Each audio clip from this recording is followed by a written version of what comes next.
안녕하십니까? 똑똑 오늘의 세계사 성우 양학입니다. 오늘은 바티칸으로 떠나보겠습니다. 자, 출발하시죠.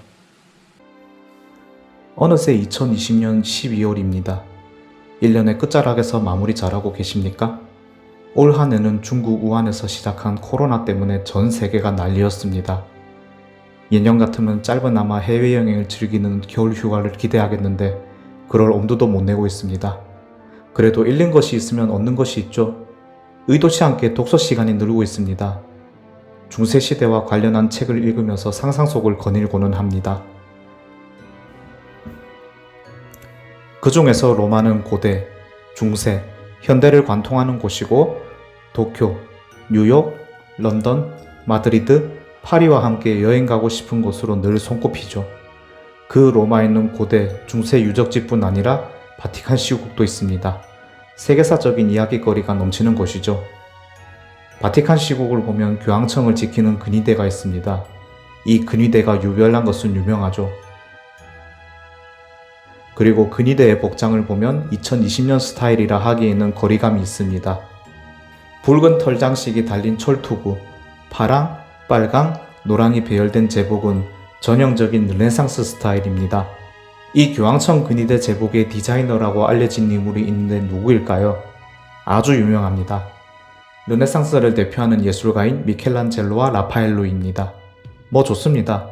우리나라만 봐도 김봉남, 아니 앙드레 김 아저씨가 디자인한 교복이 있다고 해서 화제가 된 적이 있으니까요. 그런데 테러나 범죄가 터지면 저렇게 알록달록한 복장으로 싸울 수나 있을까요? 가끔은 궁금합니다.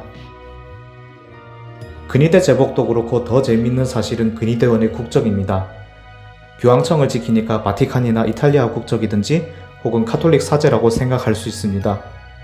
그런데 신부는 성직자인데 웬 또 군대냐?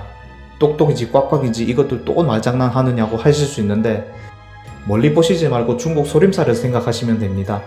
소림사 빡빡이 형님들도 엄연한 승려입니다. 연불도 외겠지만 무예를 갈고 닦다가 아예 스님이 무술의 유파를 만들었죠. 이야기가 잠시 샜습니다.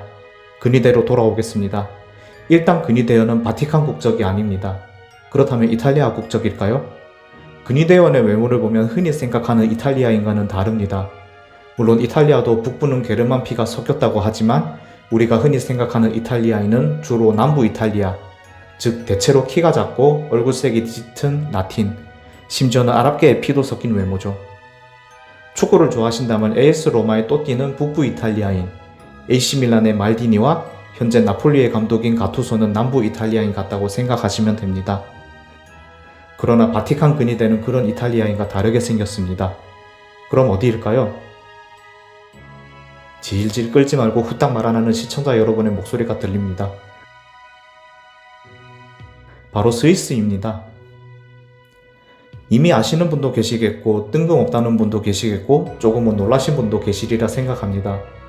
이탈리아 반도는 삼면이 지중해의 따뜻한 곳이고 스위스는 알프스로 대표할 수 있는 만년설이 머릿속에 먼저 떠오르는데 바티칸 근위대원 국적이 스위스다? 장난 같을 수도 있습니다. 그러나 여기에도 역사적인 배경이 있습니다. 알프스 산맥을 경계로 이탈리아와 스위스는 인접하고 있습니다. 알프스 산맥 하면 한니발과 나폴레옹이죠. 고대 포에니 전쟁에서 카르타고의 명장인 한니발은 코끼리를 타고 알프스를 넘어서 로마를 대혼란에 빠지게 했고 나폴레옹도 내 사전이 불가능이 없네 어쩌네 하면서 산을 기어 올라간다 싶더니 이탈리아를 점령했습니다. 아울러 제가 좋아하는 교통 분야를 슬쩍 빌려오면 알프스를 관통하는 고트하르트 바시스 터널이 있는데 57.09km로 세계에서 가장 긴 터널이고 이탈리아 밀라노와 스위스 치리히를 연결하는 주요 교통로입니다. 한니발과 나폴레옹이 삼국지의 등에 우리나라의 어몽길, 고 박영석 대장 같은 산악인 모드를 발동했다지만 교황 근위대가 스위스 국적인 것과는 영 연결이 안 되죠. 배경을 말씀드리겠습니다. 유럽 지도에서 스위스를 보면 알프스 산맥, 그리고 강대국에 둘러싸인 내륙국입니다. 산지에다가 지형은 척박하고 바다가 없어서 해상무역도 불가능한 스위스는 1499년에 신성 로마 제국에서 독립한 이후에도 마땅한 경제활동이 없었습니다. 그래도 먹고 살아야죠. 스위스가 전체 유럽을 상대로 하는 산업이 있었습니다. 시계산업, 은행업, 아닙니다. 시계 산업은 길게 봐도 종교개혁 이후에나 칼뱅이 등장하면서 틀이 잡혔고 은행업은 근대 이후에나 발생했습니다. 중세 이후로 스위스를 대표하는 산업은 용병산업이었습니다. 라이슬로이퍼, 독일어로 전쟁에 나가는 사람이라는 뜻인데 이는 스위스 용병을 가리키는 일종의 고유명사가 되었습니다. 라이슬로이퍼는 14세기에 영국과 프랑스가 대판 싸운 100년 전쟁에서 명성을 날리기 시작했습니다. 라이슬로이퍼는 창 형태의 무기인 파이크와 헬버드로 무장했습니다. 거기에 특유의 밀집 대형 전술로 여러 전투에서 활약했습니다. 지금까지도 유지하는 스위스의 이른바 영세 중립국은 라이슬로이퍼에서 볼 수 있듯이 전투민족의 피가 흐르는 군사력을 갖췄기 때문에 주변국에서 만만하게 보지 못해서 가능한 측면도 분명히 있습니다. 세월이 흘러서 제2차 세계대전에서는 히틀러가 스위스에게 길을 빌려달라고 했습니다. 임진년에 일본이 조선에게 요구한 대로 말이죠. 프랑스의 마지노선을 우회하는 길을 열라고 위협했지만 스위스는 굴복하지 않고 전면전을 불사했습니다. 이 때문에 천하의 나치 독일도 스위스의 중립을 인정했습니다. 히틀러의 죽음에는 온갖 설이 있는데 스위스로 도망갔다가 연합군에 쫓겨 자살했다는 설까지 있습니다. 아이러니한 역사입니다. 스위스가 지닌 전투력을 알았으니 교황청 근위대 이야기로 돌아가겠습니다. 교황청은 자신을 경호하려고 용병을 공용했는데 처음에는 딱히 국적 제한이 없었고 그 중에는 스위스 용병도 있었습니다. 1526년부터 1530년까지 신성 로마 제국의 카를 5세가 이끄는 합수부르크가와 프랑스, 교황령, 베네치아, 밀라노, 피렌체가 결성한 꼬냑 동맹 간의 전쟁이 터졌습니다. 이른바 꼬냑 동맹 전쟁입니다. 꼬냑은 프랑스의 브랜디주로 유명하죠. 전쟁 명칭에 꼬냑이 들어갔다면 프랑스가 뭔가 또 이상한 짓을 했다고 알 수 있습니다.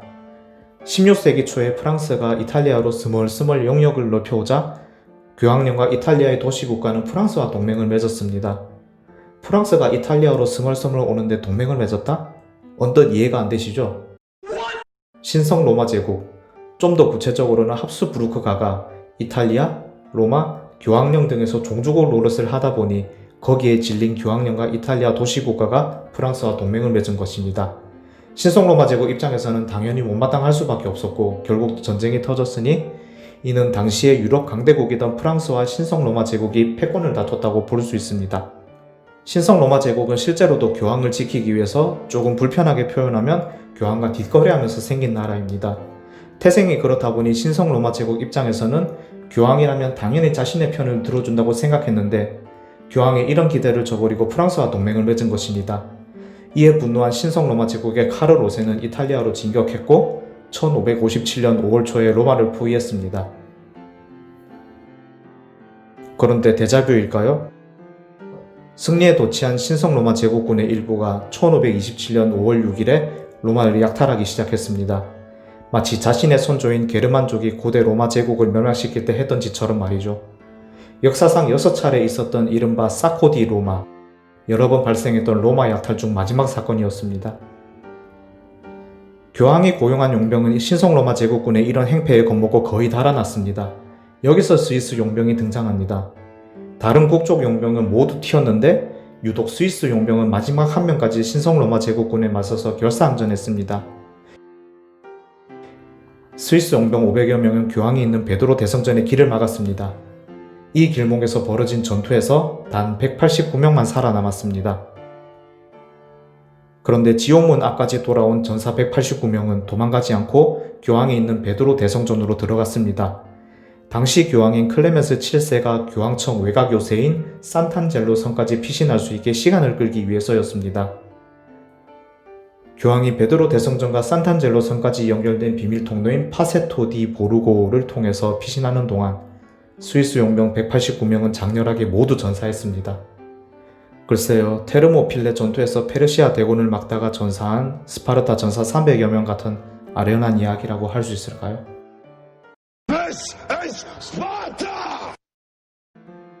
이 사건 이후에도 스위스 용병 근위대는 계속 교황청을 지켰고 드디어 1970년에는 교황 바오로 6세가 스위스 근위대만 남기고 다른 근위대는 해산했습니다.